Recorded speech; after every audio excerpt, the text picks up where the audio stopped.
नमस्कार किसान भाइयों। International institute of advanced agriculture skill development में आपका स्वागत है। इस वीडियो में हम बात करने जा रहे हैं स्टीविया की खेती के बारे में। भारत में यह खेती क्यों करनी चाहिए और इस खेती के दौरान आने वाली परेशानियों के बारे में हम जानेंगे। किसान भाइयों, वर्तमान समय में जिस प्रकार की निष्क्रिय जीवन शैली आम नागरिक जी रहे हैं, उससे मोटापे तथा मधुमेह की समस्या निरंतर बढ़ती जा रही है।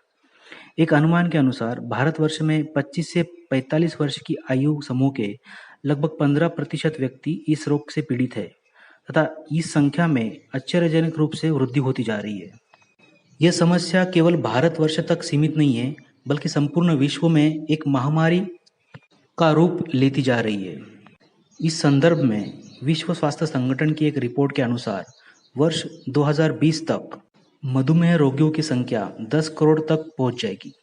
इस वस्तुस्थिति की फलस्वरूप विभिन्न न्यून कैलोरी स्वीटनर्स जैसे कि शुगर फ्री है, इक्वल है, टोटल है आदि हमारे भोजन का दुर्भाग्यवश इन उत्पादों के पूर्णतया सुरक्षित न होने के कारण डॉक्टर तथा वैज्ञानिक किसी ऐसे उत्पाद की खोज में हैं जो न्यून कैलोरी तथा शुगर फ्री होने के साथ साथ प्राकृतिक स्रोत से प्राप्त किया जाए। डॉक्टरों तथा वैज्ञानिक की इसी खोज का परिणाम है स्टीविया रबुडियाना यानी कि मीठी तुलसी। स्टीविया रबुडियाना मूलतः मध्य पैराग्वे का पौधा है, जहां यह तालाबों के अथवा नालों के किनारों पर प्राकृतिक रूप से उगता है।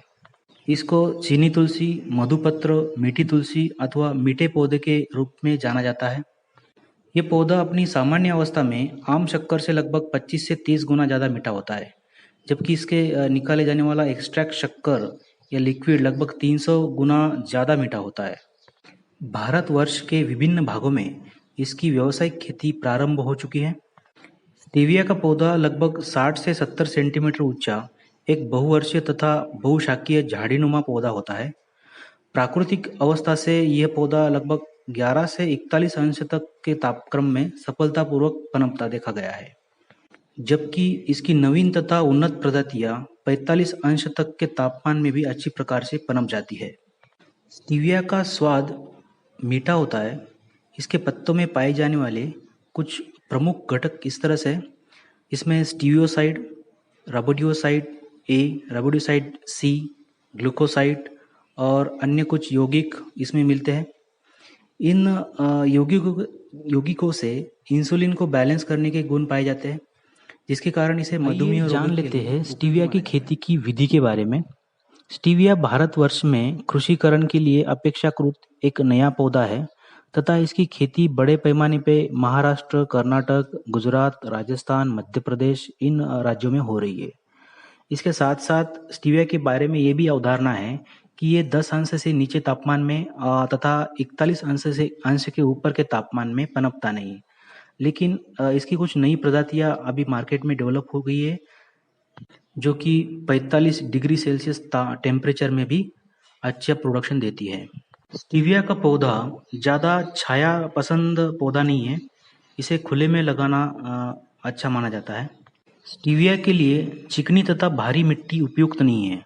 इसके लिए भुरभुरी मिट्टी, जो कि फर्टाइल जमीन हो, रेतीली दोमट मिट्टियाँ, हल्की तथा लाल मिट्टियाँ जिनका पीएच मान 6 से लेकर 8 के बीच हो, ऐसी मिट्टी इस खेती के लिए उपयुक्त मानी जाती है।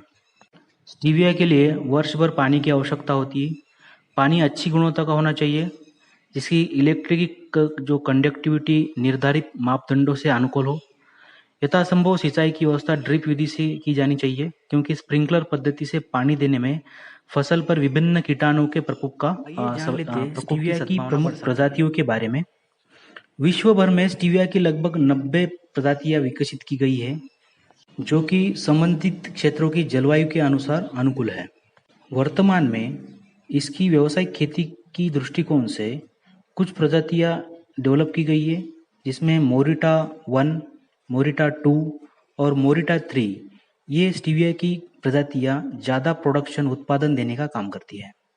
स्टीविया की व्यावसायिक खेती के लिए स्टीविया के टिश्यू कल्चर विधि से तैयार किए गए पौधे ही लगाने अच्छे होते हैं और टिश्यू कल्चर विधि से तैयार पौधे पंचवार्षिक फसल है और एक बार रोपण के बाद 5 वर्ष तक इसकी फसल आती रहेगी। इसके पौधों की कटिंग हर 3 महीने के अंतराल से होती है। इसीलिए जैसे कि अब ये 5 साल तक हमारे खेत में रहने वाली है, इसलिए हमारे खेत की तैयारी अच्छे प्रकार से होनी चाहिए। खेत की 1.5 फीट तक गहरी जुताई करें। उसके बाद तुरंत बाद जैविक खाद जिसमें केचुए का खाद और अन्य उर्वरक जैसे कि ट्राइकोडर्मा, नीम केक और जिप्सम आदि अलग अलग मात्रा में मिलाएं और मिट्टी को समतल एवं भुरभुरी बना दें।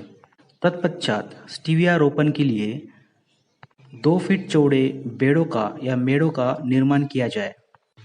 मेड़े 2 फीट चौड़ाई वाली और 1 फीट ऊंचाई वाली होनी चाहिए। 2 फीट चौड़ाई वाली मेड़ पर स्टीविया की 1 फुट दूरी पर 2 लाइन आती है और पौधों के बीच की दूरी 15 से 20 सेंटीमीटर होती है। इस प्रकार से 1 एकड़ में 30,000 पौधे स्टीविया के लग जाते हैं। स्टीविया की पौध लगाने का सही समय की अगर बात करें तो ज़्यादा गर्मी तथा ज़्यादा सर्दी का समय छोड़कर इसकी रोपाई कभी भी की जा सकती है।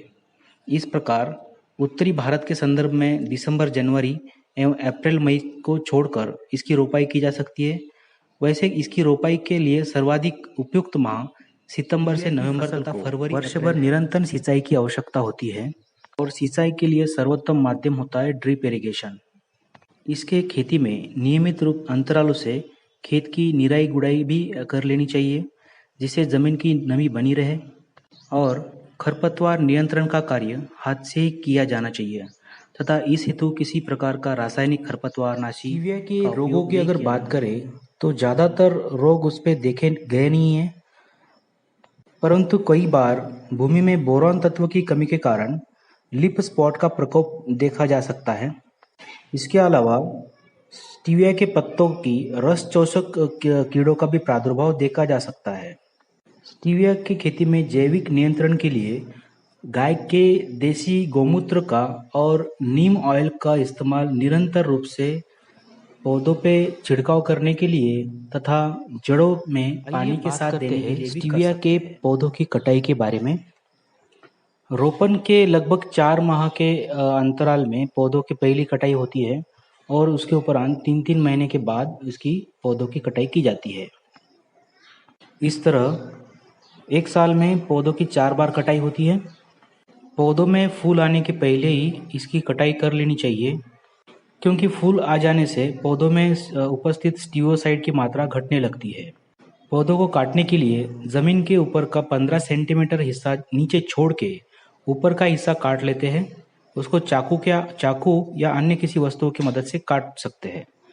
पौधों की डालें, शाखाएं काटने के बाद उसको छांव में या फिर नेट शेड में सुखाया जाता है जो कि 4 से 5 दिनों में अच्छी तरह से सूख जाते हैं। सूखने के बाद पत्ते डंठल से अलग हो जाते हैं। पत्ते पूरी तरह सूखने के बाद इसको बोरियों में अच्छी तरह से स्टीविया कल्टीवेशन के लिए भारत सरकार की तरफ से मिलने वाली सब्सिडी के बारे में। 2022 तक स्टीविया के बाजार में लगभग 1000 करोड़ रुपए की और बढ़ोतरी होने का अनुमान है। इसे देखते हुए national medicinal plant board (NMPB) ने किसानों को स्टीविया की खेती पर 20 से लाभ उठाने के लिए किसान भाई संबंधित राज्य के स्टेट मेडिसिनल स्टीविया की खेती के लिए या अन्य किसी भी प्रकार की औषधीय फसलों की खेती के लिए इस वीडियो में दिए गए मोबाइल नंबर्स, ईमेल आईडी या वेबसाइट पर संपर्क कर सकते हैं। इस वीडियो को पूरा देखने के लिए धन्यवाद। नमस्कार।